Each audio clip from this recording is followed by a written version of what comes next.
नमस्कार, स्वागत है आपका आज के हमारे इस कार्यक्रम खास मुलाकात में। और आज के इस कार्यक्रम में हमारे साथ जो शख्सियत है वो वाकई में बहुत ही खास है, क्योंकि उन्होंने अभी तक के अपने इस जीवन के सफर में रंगमंच की दुनिया में और बॉलीवुड की दुनिया में अपना एक अलग ही नाम स्थापित किया है। क्योंकि वो है एक वरिष्ठ रंगकर्मी, एक स्क्रिप्ट राइटर और एक डायरेक्टर। श्रीमान BM व्यास सर हमारे साथ है। सर, बहुत बहुत स्वागत है आपका हमारे शो में। नमस्कार सर, सबसे पहले तो यही जानना चाहूंगा कि जोधपुर से अपने सफर की शुरुआत करके सूर्य नगरी से माया नगरी तक का सफर, तो थोड़ा सा इस सफर के बारे में जानना चाहूंगा। कहां से शुरू हुआ, कैसे शुरू हुआ?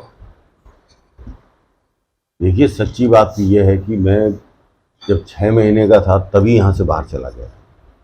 मेरे पिताजी सेंट्रल गवर्नमेंट में काम करते थे और फुटबॉल के प्लेयर थे। तो टेबल टेनिस और फुटबॉल के लिए जहाँ जहाँ सेंट्रल में उनका डिपार्टमेंट उनको भेज देता था, तो हम भी वहीं चले जाते थे।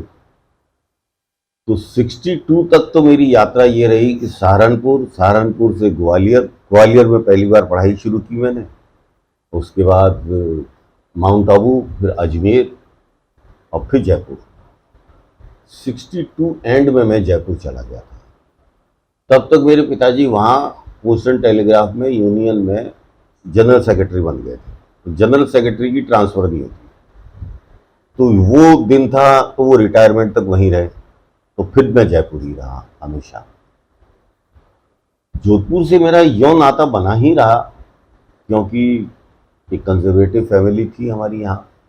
तो गर्मियों की छुट्टियों में सब लोग, जो अमीर लोग होते हैं, वो पहाड़ों पे जाते थे। हम सब लोग ट्रेन में बैठ के जोधपुर आते थे।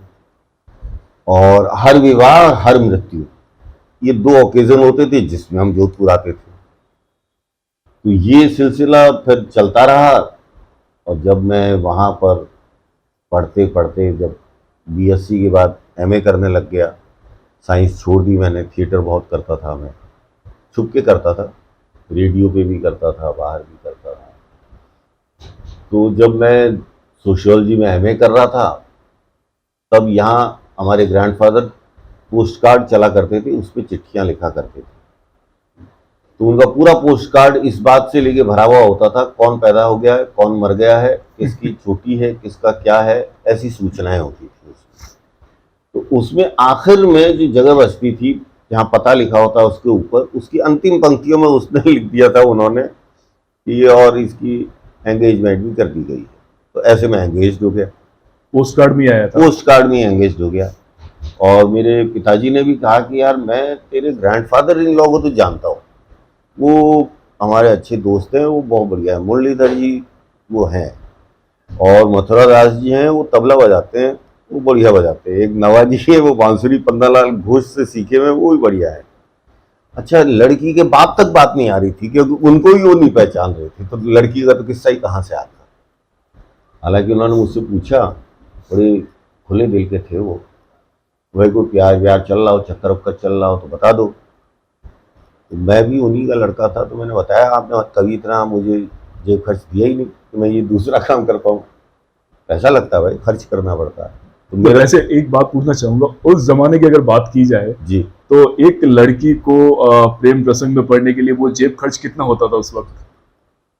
उस जमाने के हिसाब से मेरा मानना है, कम से कम अगर आप मिडिल क्लास में भी हैं तो 50 रुपये तो आपके पास होने ही चाहिए मंथली, ताकि आप 3-4 बार ऐसी जगह ले जाके उसे चाय पिला सकें, कुछ कर सकें। थोड़ा तो इन्वेस्टमेंट करना पड़ता था। तो मेरे पास वो नहीं होते थे। हाँ, ये और बात है, मैं रेडियो से कमा लेता था। मैं ये ग्रेड में था, तो मेरे से पैसे आ जाते थे। पर शौक बिगड़ गए थे, तो जैसे ही पैसे आते थे, मैं रविंद्र मंच में जाके कैंटीन वाले को दे देता था, और मेरा एक प्ले शुरू हो जाता था। तो 75 रुपये तो वहाँ से चालू हो गया प्ले मेरा। फिर कोई एक और प्रोग्राम आ जाता था जिसमें लाइट करता था, उसमें 100-150 आ जाते थे। तो मेरे नाटक का ऑलमोस्ट खर्च हो जाता था। 2 एक्टर में RSCB के रखता था, 2 बैंक वाले रखता था। इनसे क्या होता था, फ्री में स्टेंसिल्स कट के आ जाते थे, और ये लोग अपने अपने डिपार्टमेंट में टिकट भी बेच देते थे। तो ये भी एक सुविधा थी। थोड़ा मेरे राजनीतिक बैकग्राउंड वाले मित्र भी हुआ करते थे, वो उनकी सहायता से ही हो जाता था कि डिसिप्लिन हो जाता था। क्योंकि 2 वहाँ पे हमारे यहाँ बड़े बाहुबली थे उस जमाने में। एक थे विजय पूनिया एक थे जसवंत सिंह, और ये दोनों लोग हमें हमारा सम्मान करते थे। उनका ये था कि भाई हमें सम्मान के साथ टिक टिक वो पास मिल जाना चाहिए, हम नाटक देखें, तो वो हम उनको पहले ही दे देते थे। उसके बाद सारी व्यवस्थाएं अपने आप हो जाती थी, खुद ब खुद हो जाता खुद ब खुद हो जाती थी। वो दो जैसे ही आके खड़े होते थे, किसी की बात में हिम्मत नहीं होती थी कि कुछ गड़बड़ी कर जाए। वो विभूतियां इतनी महान थी, तो सब बढ़िया होता था मेरा। सर, स्कूल, कॉलेज, यहाँ से फिर ये एक नाटक की दुनिया, जोधपुर की भाषा में यूँ कहे कि ये शौक कहाँ से लगा, कैसे आया? सच बात तो ये है, मिडिल क्लास का जो बंदा होता है ना, उसके सपने बहुत होते हैं। एक नाटक ही ऐसा एक जरिया है जिसमें आप किस्म किस्म के किरदार निभा सकते हैं। आप राजा बन जाए, आप डॉक्टर बन जाए, आप इंजीनियर बन जाए, आप कवि बन जाए, आप लेखक बन जाए, आप कुछ भी बन जाते हो। तो 2 घंटे के लिए वो जो एक किरदार जीने को मिल जाता है ना, जो आप जीवन में नहीं जी पाते, मुझे ये बहुत फैसिनेट करता था। दूसरा, मुझे लगता था ये इतने किस्से आसपास में देखता था, और मुझे ऐसा लगता था कि मैं शायद इन्हें कुछ अलग दृष्टि से देख पाता हूँ और सुना भी पाता हूँ।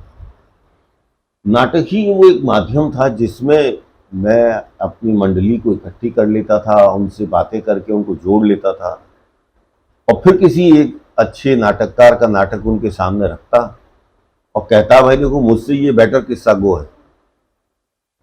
कमलेश्वर ने उस समय नई नई सारिका का एक अलग अंक शुरू किया था जिसमें पैरेलल स्टोरीज आया करती थी। उन कहानियों को मैं मंचित करता था। ये उस समय नई विधा मानी जाती थी। मुझे नहीं पता था नई विधा है, पुरानी विधा है, पर हम करते थे और हमें मजा आता था। ये सिलसिला तब तक चलता रहा जब तक कि भानु भारती से हमारी मुलाकात नहीं हुई। वो एलएसडी करके आए थे। उस समय तक मैंने एलएसडी का नाम ही नहीं सुना था, पर उनसे जब पहली बार मैंने मिला, और आज तक मुझे ये याद है, ये 75 का किस्सा है। उन्होंने मुझे, हम लोगों को बोला था, नाटक क्या है, नाटक क्यों है, नाटक किसके लिए है। और तब से लेके आज तक ये 3 सवाल मेरे लिए मूल मंत्र बने हुए हैं, और उन्होंने मेरी धारा बदल दी। उन्हीं के साथ रह के हमने अच्छे नाटक किए, अंधायुग किया, हानुश किया, 5वां सवार किया, आज़ादी की नींद, तांबे की कीड़े भुवनेश्वर के, ये किए। यूनिवर्सिटी में डिपार्टमेंट खुलवाया, ड्रामा डिपार्टमेंट। उसके पहले बैच को ज्वाइन किया। उस पहले बैच में भी नाटक ये हो गया कि कुछ इमरजेंसी का माहौल था। हमने वीसी का घेराव कर लिया कि लोकतांत्रिक मूल्य रहने चाहिए यहाँ पे। तो पुलिस आई और हमको पकड़ के ले गई। मैंने अपने कुछ मंडली वाले भी साथ आ गए थे, हाय हाय हाय हाय, लाल सलाम लाल सलाम, उनको बोला भी था। मैंने कहा तुम लोग निकल लो, ये गड़बड़ लग रही है मुझे। तो वो सब मेरे इतने कमिटेड थे कि वो भी साथ आ गए। तो थाने से हम सीधे जेल चले गए। वहां जाके उनको ध्यान आया कि कोई दही लेने आया था, कोई सब्जी लेने आया था, और मेरे चक्कर में वो जेल आ गए अंदर। तब उन्होंने कहा, यार आप ये क्या, मतलब। मैंने कहा, भाई मैंने तुम्हें पहले ही कहा था ये वामपंथ है और लोकतांत्रिक मूल्य है, इमरजेंसी है, तुम कहाँ बीच में पड़ रहे हो यार, तुम सिर्फ नाटक तक रहो। लेकिन तब तक देर हो चुकी थी, जेल के दरवाजे बंद हो चुके थे। तो हमने hunger strike till death announce कर दी। अच्छा, टिल डेथ ऐसे बोलने से क्या होता है, थोड़ी देर के लिए आदमी अपने आप को गांधी जी महसूस करता है जी।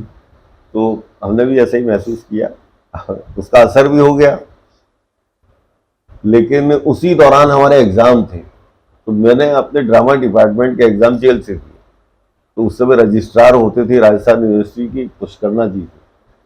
वो बेचारे आते थे, तो बड़ा बिसूरते हुए कहते थे, यार व्यास तेरी चक्कर में पहली बार जेल अंदर से देखी है मैंने। पर मैंने वो 15 दिन वहां भी एक नाटक किया, जुलूस। और जो वहां के परमानेंट रेजिडेंट थे, यानी जो मर्डर के उसमें उम्र कैद काट रहे थे, उन लोगों को इकट्ठा किया, क्योंकि वो अब आगे पीछे नहीं जाने वाले थे। उनसे वो नाटक किया वहां पे, बढ़िया। वहीं मैंने एग्ज़ाम दिए और टॉप वॉप भी कर लिया, थोड़ा अच्छे भी आ गए नंबर मेरे। फिर बाहर आ गया मैं। बाहर आके फिर पता चला जो जो राजनीति में साथ थे उन्होंने सुविधाएं उठाई राजनीति से। ये मेरा रास्ता नहीं था। तब से राजनीति हटी और रंगमंच ही मेरा प्रायर फोकस बन गया। वहीं नाटक करता रहा, डिपार्टमेंट में किया, डिपार्टमेंट के बाद डिपार्टमेंट की एक रेपर्टरी बनाई रंगला, उसमें हमने बिच्छू किया, शुतुरमुर्ग किया। फिर जरा जो बच्चे हमारे तैयार होते थे उनको मैं एनएसडी भेजता था, वो वापस आते थे तो अंग्रेजी बोलते हुए आते थे, तो मैं भी जरा उकता गया तो फिर मैं भी एनएसडी चला गया। लेक्चररशिप भी थी वो भी छोड़ी, चला गया। एनएसडी रहा, वहाँ से और विजन बढ़ा। रघुवीर सहाय, सर्वेश्वर दयाल सक्सेना, शरद जोशी, भीष्म साहनी, इन सबका साथ मिला। बीवी कारंत डायरेक्टर थे, तो बड़े अच्छे 3 साल निकले। श्रीराम रेपर्टरी में रहा, एनएसडी रेपर्टरी में रहा। फिर यहाँ से अकादमी में मनशाराम जी थे, वो थे चेयरमैन, सुधा राजन की सेक्रेटरी। इन्होंने वहाँ एक बार आके बड़ा मुझे मेरी कॉन्शियस को कचोटा कि आप जोधपुर के हैं, जोधपुर के लिए तो कुछ किया ही नहीं। तो मैं भी बातों में आ गया। फिर मैं यहाँ अकादमी आके मैंने प्रोग्राम ऑफिसर का पद ज्वाइन किया। 2 साल यहाँ रहा मैं। यहाँ रहते हुए भी राग दरबारी किया था मैंने एक नाटक। वर्कशॉप्स के लिए मैंने कोर्स बनाया एक, कि थिएटर का ये कोर्स होना चाहिए। प्लेरेट वर्कशॉप भी मैंने आयोजित करवाया, तो जो मैं कर सकता था मैंने किया। एनएसडी रेपर्टरी को यहाँ बुलाया, बिना फंड के बुलाया। उस समय सारी लाइटें लगाई, साउंड सिस्टम किया। फिर 2 साल बाद छोड़ के चला गया। यहाँ जी भर गया था। मतलब आप एक अच्छी खासी जॉब कर रहे थे एनएसडी से आने के बाद, एक जी। गवर्नमेंट जॉब थी आपकी, और ऑल ऑफ सडन आपने वो जॉब छोड़कर मुंबई जाने का मन बनाया। तो वो एक टर्निंग पॉइंट कह सकते हैं लाइफ में, मुंबई जाना, वो क्यों थॉट आया? टर्निंग पॉइंट होते हुए भी मुझे उस समय लगा नहीं था ये टर्निंग पॉइंट है। मुझे लगा था जैसी अधिक सुविधाएं आ जाएंगी ना, ये जीप आ जाना, फ़ोन आ जाना, उन दिनों बड़ी बातें होती थी, पोस्ट का पक्का हो जाना, तो ये सुविधाएं शायद मुझे बिगाड़ देंगी। उन दिनों मैं ऐसा ही सोचता था, हालांकि आज भी ऐसा ही सोचता हूँ। अधिक सुविधाएं बिगाड़ देती। तो मुझे लगा अभी मेरी उम्र ऐसी है, मुझे काम करना है और सीखना है। तब मुझे लगा था शायद मैं न कर पाऊँ यहाँ पे काम, हो नहीं पाएगा। हालांकि तब कुछ लोग इतने भले थे जो मुझे बहुत प्यार करते थे। बिज्जी थी, विजयदान भी था, वो मुझे बहुत चाहते थे। इवन जब मैं ट्रेन में बैठ के जब यहाँ से गया तो वो स्टेशन पे आए भी थे। उन्होंने कहा था कि तुम्हें जितने पैसे वहाँ यहाँ मिलते हैं हम देंगे, तुम यहीं काम करो। आदर्श स्थिति तो शायद वही होती, पर तब मुझे लगा था नहीं, मुझे अभी बहुत सीखना है। और डिसइल्यूजन इतना हो चुका था मैं, थिएटर से भी और सब चीज़ों से, राजनीति से भी, कि मुझे लगा था कि अब कुछ नहीं है। तो जब लगता है ना, जब कुछ समझ में ना आए तो बाजार में जाके बिकने को बैठ जाओ बस। और बाजार सबसे बड़ा बम्बई था, तो मैं गया तो यही सोच के था।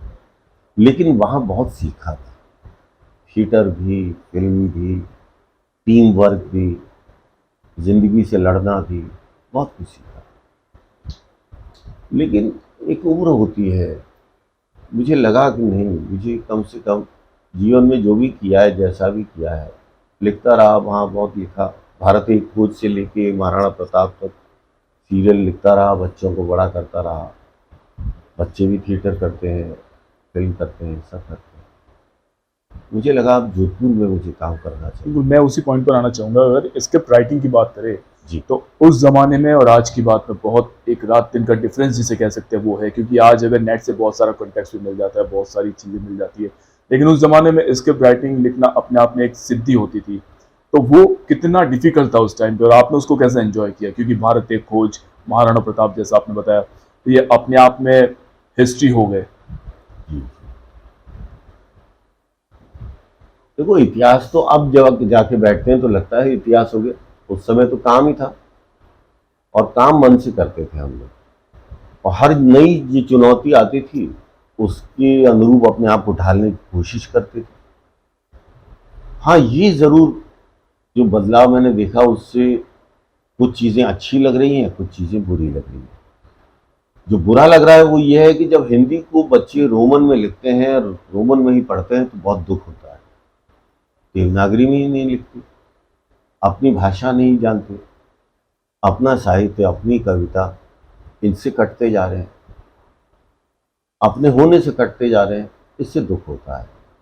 अच्छा ये लगता है कि अंडरडॉग की कहानियां अब लोग सुनना चाहते हैं। अब जो आम आदमी है उसके सुख दुख को लोग पसंद करते हैं। ये बड़ा बदलाव आया, यथार्थवाद आ रहा है, ये बड़ा बदलाव आ रहा है।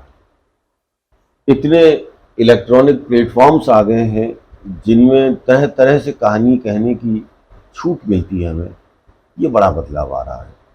और एक ये भी कारण था कि मुझे लगा कि ये जो बंबई में बैठ के ही सारे भारत को देखने का दंभ है, ये गलत है। भारत तो गांव में, मझोले शहरों में वहां है असली, और मैं हूं ही राजस्थान का, तो मैं अपने शहर को बेहतर जानता हूं, अपनी भाषा को बेहतर जानता हूं, तो कम से कम आखिर तो यहां आके काम करूं।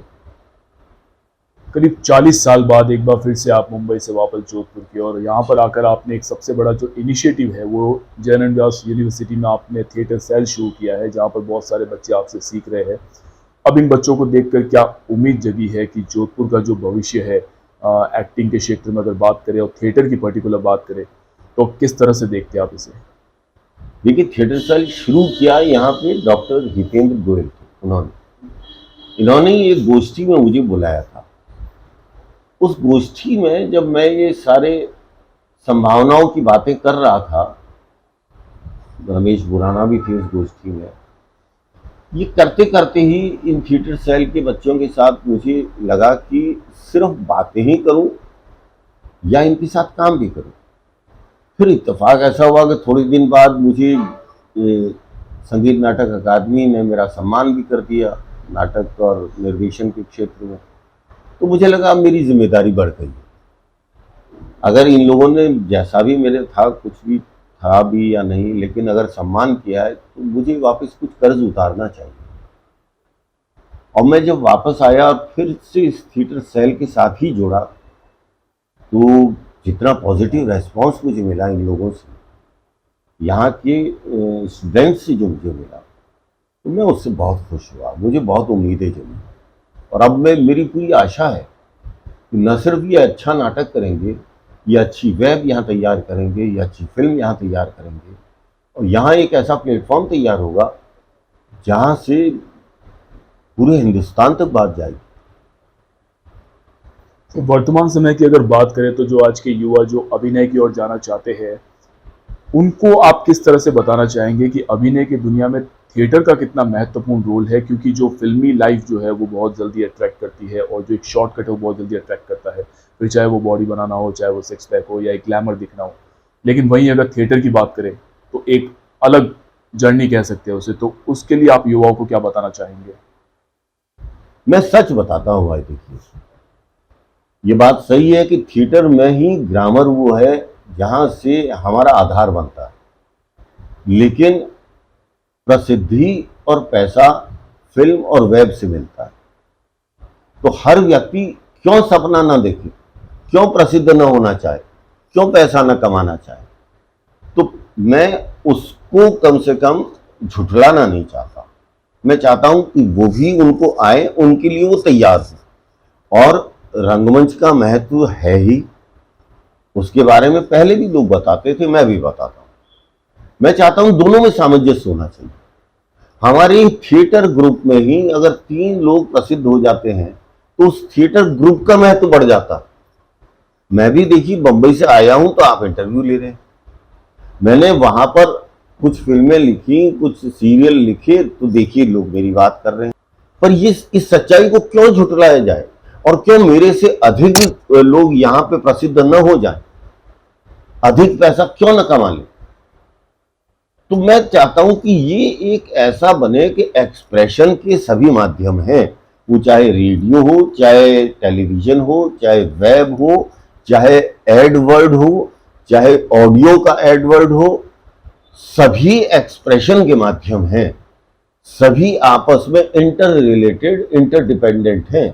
सबके बारे में जानिए, सबके लिए अपने आप को तैयार कीजिए, और फिर जिसमें आप सबसे बेहतर हैं उस पर अधिक ध्यान दीजिए, उन पे काम कीजिए।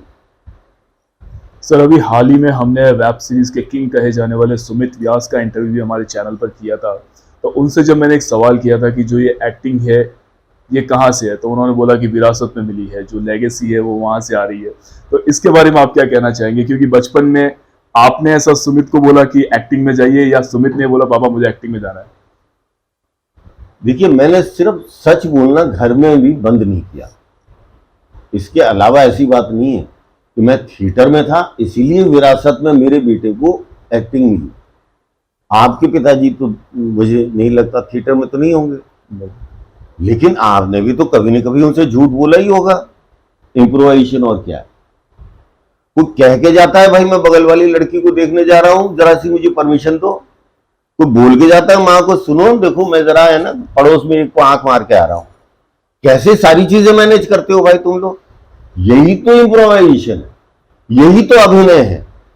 पत्नी के सामने कुछ और हो जाते हैं, माँ के सामने कुछ और हो जाते हैं, बाहर कुछ और हो जाते हैं। ये अभिनय नहीं तो क्या कर रहे हैं हम सब जीवन में अभिनय करते रहते हैं। जो अच्छा अभिनय कर लेता है उसे लोग कहते हैं भला आदमी है भाई, बढ़िया आदमी। आहा, जो बेचारा जरा गच्चा खा जाता है, सही जगह सही इम्प्रोवाइज नहीं कर पाता, वो हर जगह पकड़ा जाता है।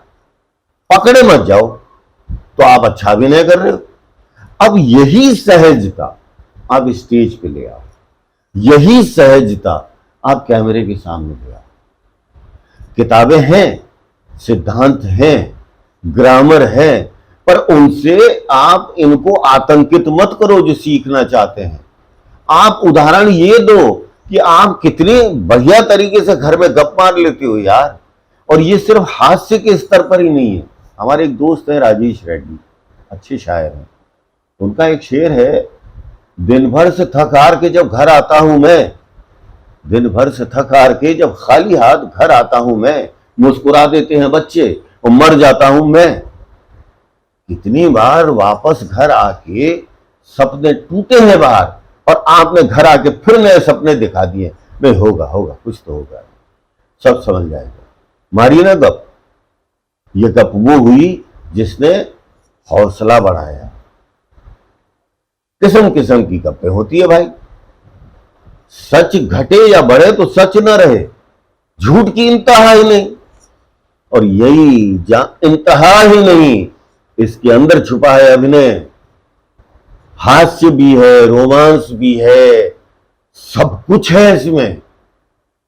सिर्फ जो हम जीवन में कर रहे हैं उसे सहजता से स्टेज पे भी कर लें, उसे सहजता से कैमरे के सामने भी कर लें, उसे सहजता से माइक के सामने भी कर लें।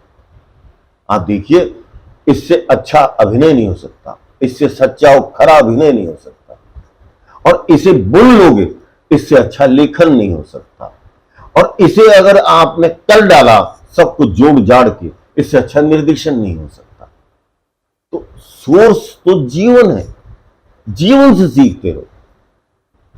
मेरे बच्चों ने मुझे न सिर्फ झूठ बोलते देखा, मैंने बाद में उन्हें एनालाइज करके भी बताया, देखो ये वाला हल्का रह गया, अगली बार जरा बेटर बोलूंगा मैं, देखना। तो ये इतनी इतनी साफ गोई रिश्तों में होनी चाहिए। मेरा यदि अगर कुछ सहयोग रहा है तो सिर्फ अपनी औलाद के साथ नहीं, मैं अपने सारे बच्चों को जिनके साथ काम करता हूं उनको भी वैसा ही मानता हूं। इनके साथ भी आप कभी मेरी पीठ पीछे भी पूछिएगा, मैंने इतनी ही ईमानदारी से बातें की।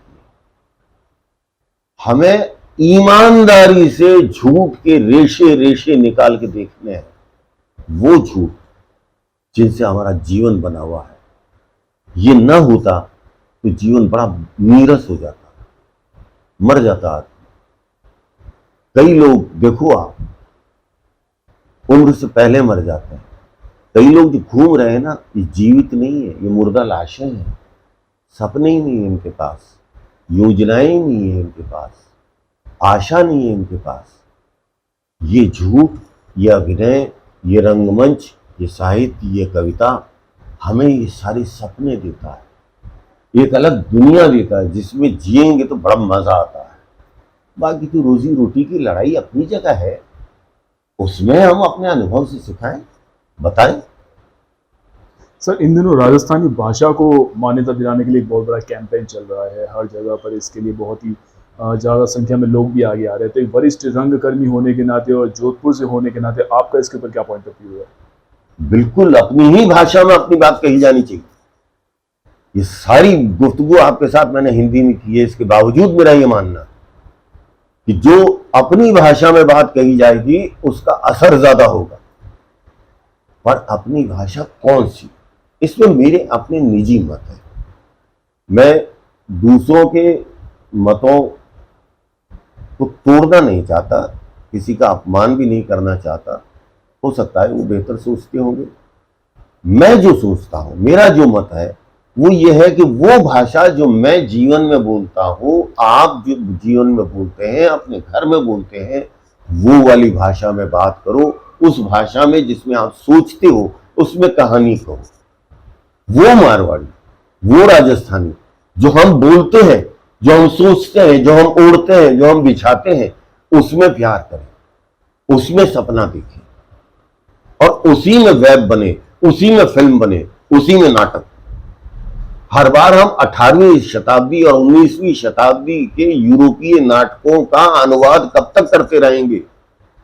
बहुत अच्छा लिखा शेक्सपियर ने, पर वो यहां नौचौकियों या गुंदी के मोहल्ले को कैसे जान पाएगा कि यहां क्या दर्द था, यहां क्या कॉन्फ्लिक्ट था। बहुत अच्छा लिखा सोफोक्लीज ने इडिपस ग्रीस में, लेकिन उसे क्या पता कि यहां पर जालोरी गेट के अंदर का जीवन क्या है और जालोरी गेट के बाहर का जीवन क्या है। ये तो हम ही को सोचना है। और हम मारवाड़ी में सोचते हैं, तो जिसमें सोचते हैं उसी भाषा में कहो। बिल्कुल मैं चाहता हूं। कार्यक्रम के अंत में आपसे एक सवाल और जानना चाहूंगा कि जो युवा आज के समय में बहुत बड़े बड़े सपने लेकर अभिनय की दुनिया में मुंबई जाना चाहते हैं, उनके लिए आप क्या संदेश देना चाहेंगे? मैं रोकूंगा नहीं किसी को। सबसे बड़ा बाजार वो है, सबसे ज्यादा बड़े सपने वहां देखे जाते हैं। मैं खुद यार 40 साल वहां निकाल के आया हूं, मैं दूसरे को क्या बोलूंगा यार मैं तो चला गया, तू मत जा। ये तो बात ही गलत हो गई, बेईमानी हो गई। हाँ, मैं चाहूंगा यहां वो तैयार हो जाए, इतना तैयार हो जाए कि जब वो वहां जाए तो वो काम मांगे उससे पहले लोग उनको काम दें, बल्कि यहां बैठे बैठे काम दें। सपना इससे छोटा देखने की मेरी मेरी मेरी फितरत नहीं। सर, धन्यवाद हमारे साथ जुड़ने के लिए और इतनी जानकारी देने के लिए। तो ये थे हमारे साथ वरिष्ठ रंगकर्मी ब्रजमोहन व्यास, जिन्होंने हमें बताया कि सपना देखना बुरा नहीं है, लेकिन सपने पूरे करने के लिए एफर्ट्स भी उतने ही होने चाहिए। कैमरा पर्सन राहुल के साथ आशीष पुरोहित, द न्यूज़ वर्ल्ड, जोधपुर।